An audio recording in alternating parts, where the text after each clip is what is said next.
Assalomu alaykum, hurmatli prezident. Assalomu alaykum. Bugun selektor yig'ilishida pedagoglarni tayyorlash tizimi yo'nalishi bo'yicha Termiz davlat universiteti misolida bergan vazifalarni birma-bir aniq tushuntirib berganingiz talab yozib oldim. Hammasini amaliyotimizda, ish tajribamizda, keyingi faoliyatimizda to'liq ijrosini ta'minlaymiz.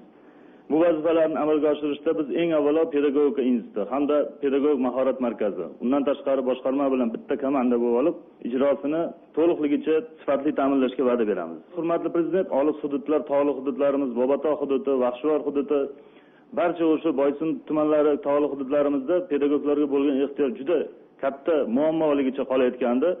Yuqorida juda to'g'ri ta'kidladingiz. Haqiqatda bizda o'zimiz mustaqil, ya'ni 3 ta tizim, 3 xil masalani ko'tarib chiqardik. Farmon bilan bitta oila qilib berganingiz bu bizni keyingi faoliyatlarimizda, Surxondaryoda, umuman respublikamizda bu yo'nalishda katta muammoni hal qilib berishini, alohida ahamiyat kasb etishini aytib o'tishimiz kerak.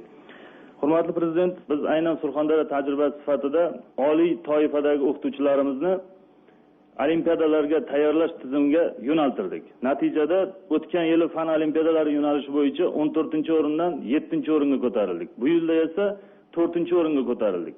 Bu albatta eng birinchi o'rinda sizning o'sha shaffof tizimni yaratib berganingiz. Men sizga va'da beraman, hurmatli prezident, kelgusi yilda eng yaxshi 3 talik viloyatlar kesimiga kirib, ta'limda ko'pgina yo'nalishlarda yaxshi natijalar ko'rsatib berishga harakat qilamiz. 1400 dan ortiq o'sha maktab direktorlari hamda bog'cha mudiralari nomidan hamda 70 mingga yaqin pedagoglarimiz bilan birgalikda barcha topshiriqlaringizni vazirligimiz boshchiligida sadoqat bilan bajarishga va'da beraman. O'zing oddiy jaydari tilda menga tushuntir.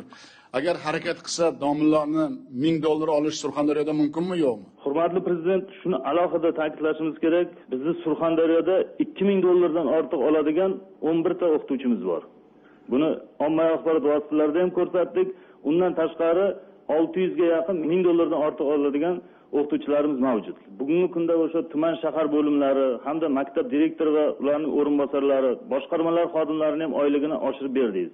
Pedagoglarimiz bugungi kunda O'zbekistonda olib borilayotgan ta'lim islohotidan juda ham mamnun. Buni natijalarimiz bilan ko'rsatib beramiz, ishonchingizni oqlaymiz. Bugun maktabgacha ta'lim bilan xalq ta'limida to'g'rilanmas ekanmiz, bironta sohada o'zgarish qilolmaymiz bundan keyin. Surxondaryoga qancha investitsiya kelyapti?